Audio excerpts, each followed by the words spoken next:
টাইমের 100 প্রভাবশালী ব্যক্তিত্বের তালিকায় তারেক রহমান। আমিও অনলাইন ক্লাস করতে চাই না, কিন্তু পৃথিবী চাই, শিক্ষামন্ত্রী।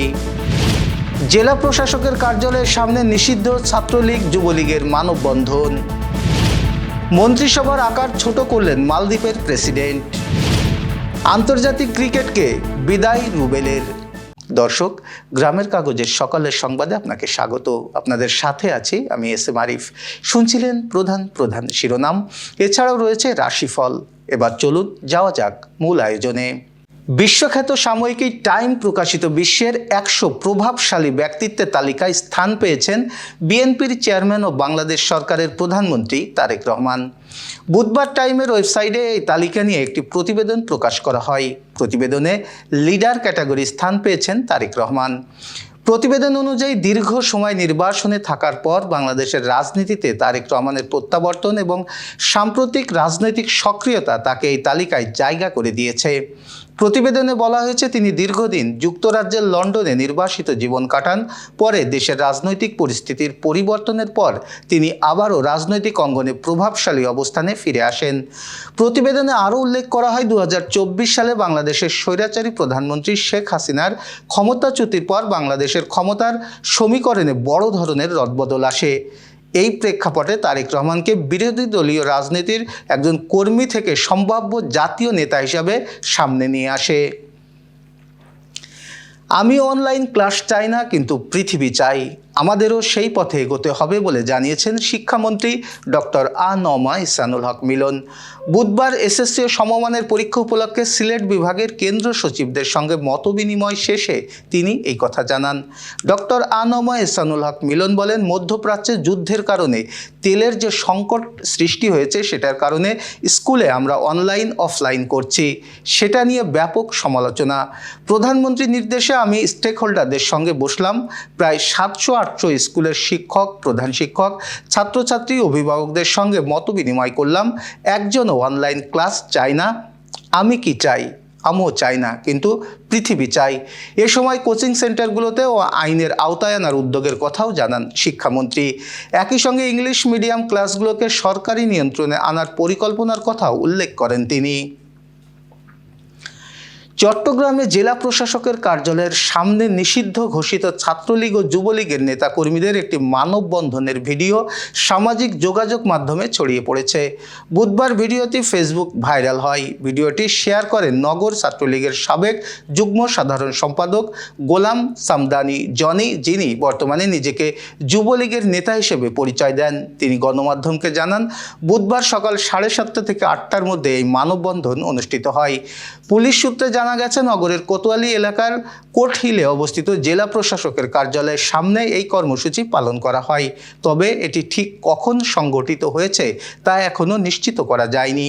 ওই এলাকায় জেলা প্রশাসক ও বিভাগীয় কমিশনারের কার্যালয়, জেলা ও দায়রা জজ আদালত সহ বিভিন্ন গুরুত্বপূর্ণ সরকারি স্থাপনা অবস্থিত। এই বিষয়ে কোতোয়ালি থানার ভারপ্রাপ্ত কর্মকর্তা আফতাব উদ্দিন বলেন, ঘটনাটি আদৌ বুধবারের কিনা তা যাচাই হচ্ছে এবং বিষয়টি তদন্তাধীন রয়েছে। স্থানীয় নির্বাচনে ভরাডুবির পর মালদ্বীপের মন্ত্রিসভার বড় ধরনের রদবদল করেছেন প্রেসিডেন্ট মোহাম্মদ মুইজ্জু। আগের 20 সদস্যের মন্ত্রিসভা কমিয়ে 15 সদস্যে নামিয়ে আনা হয়েছে। এই রদবদলে মন্ত্রিসভায় 4 জন নতুন মুখ অন্তর্ভুক্ত করেছেন মুইজ্জু। পররাষ্ট্রমন্ত্রী আবদুল্লাহ খলিলের স্থলে লন্ডনে মালদ্বীপের হাইকমিশনার ইরুতিসাম আদমকে নিয়োগ দেওয়া হয়েছে। বুধবার দেশটির রাজধানী মালে থেকে বার্তা সংস্থা এএফপি এই খবর জানায়। প্রেসিডেন্টের কার্যালয়ের বিবৃতিতে বলা হয়, প্রেসিডেন্ট মুইজ্জু মন্ত্রিসভার পুনর্গঠন করেছেন। সদস্য সংখ্যা কমিয়ে 15 জন করা হয়েছে। এই রদবদলের পথ তৈরি করতে মঙ্গলবার প্রতিরক্ষা মন্ত্রী মোহাম্মদ ঘাসান মামুন সহ আরও 9 মন্ত্রী পদত্যাগ করেন। তবে মামুনের উত্তরসূরির নাম এখনও ঘোষণা করা হয়নি। টেস্ট ক্রিকেটকে আরও আগেই বিদায় বলেছিলেন রুবেল হোসেন। 2020 সালের সর্বশেষ টেস্ট খেললেও 2022 সালে এসে দীর্ঘ সময় ক্রিকেটকে বিদায় বলেন এই ফাস্ট বোলার। এদিকে বুধবার নিজের ফেসবুকে পেজের মাধ্যমে বাকি 2 ফরম্যাট ওয়ানডে ও টি20কে বিদায় বলে দিয়েছেন সাবেক এই পেসার। বুধবার সন্ধ্যায় নিজের ফেসবুক পেজে রুবেল লেখেন, আমি পেসার রুবেল হোসেন বাংলাদেশের জার্সিতে খেলেছি 27 টেস্ট, 104 ওয়ানডে এবং 28টি টি20। জাতীয় দল আমার আবেগ, কিন্তু একটা সময় আন্তর্জাতিক ক্রিকেট থেকে বিদায় নিতেই হতো। সেই চিন্তা করে আন্তর্জাতিক ক্রিকেটকে গুড বাই জানালাম। দর্শক, এবার চলুন জেনে নিই কেমন যাবে আপনার আজকের দিন, অর্থাৎ 16 এপ্রিলের রাশিফল। মেষ রাশির আজ আত্মবিশ্বাস বাড়বে, তবে হঠকারী সিদ্ধান্ত এড়িয়ে চলুন। আটকে থাকা কাজ এগোতে পারে, অর্থ লাভের সম্ভাবনা আছে। বৃষ রাশির ধৈর্য ধরে কাজ করলে সফলতা আসবে। কর্মক্ষেত্রে চাপ থাকলেও শেষে ফল ভালো হবে। পরিবারের সময় দিন।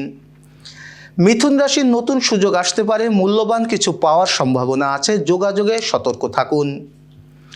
কর্কট রাশির ক্যারিয়ারে উন্নতির ইঙ্গিত, ভ্রমণ বা নতুন কাজের সুযোগ আসতে পারে। আত্মবিশ্বাস ধরে রাখুন।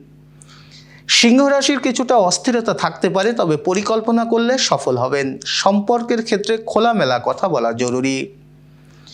কন্যা রাশির আজ ব্যস্ততা বাড়বে, আর্থিক বিষয়ে সতর্ক থাকুন। হুট করে সিদ্ধান্ত নেবেন না। তুলা রাশির সম্পর্কে ভারসাম্য বজায় রাখা জরুরি। মানসিক চাপ থাকতে পারে, ধৈর্য ধরুন। বৃশ্চিক রাশির কাজের চাপ বাড়তে পারে, পরিকল্পনা করে চললে ভালো ফল পাবেন। স্বাস্থ্যে খেয়াল রাখুন। ধনু রাশির সৃজনশীল কাজে সফলতা পাবেন। প্রেম বা সম্পর্কের ক্ষেত্রে ভালো সময়। মকর রাশির বাড়ি বা সম্পত্তি সংক্রান্ত বিষয়ে সমাধান আসতে পারে। ধৈর্য ধরে এগোলে লাভ হবে। কুম্ভ রাশির যোগাযোগে উন্নতি হবে। নতুন আইডিয়া কাজে লাগাতে পারবেন। প্রশংসা পাওয়ার সম্ভাবনা। মীন রাশির অর্থ ব্যয় সতর্ক থাকুন। আবেগ নিয়ন্ত্রণে রাখতে পারলে ভালো সিদ্ধান্ত নিতে পারবেন। দর্শক, এই ছিল এখনকার মতো আয়োজন। সব খবর সবার আগে জানতে ও দেখতে চোখ রাখুন গ্রামের কাগজের ইউটিউব চ্যানেল ও ফেসবুক পেজে। বিদ্যুৎ ও জ্বালানি তেল ব্যবহারে সাশ্রয়ী হন। আপনাদের কোনো প্রশ্ন বা তথ্য থাকলে জানাতে পারেন কমেন্টসে। এতক্ষণ সাথে থাকার জন্য শুভেচ্ছা। পরবর্তী খবর দেখুন বেলা 1টায়।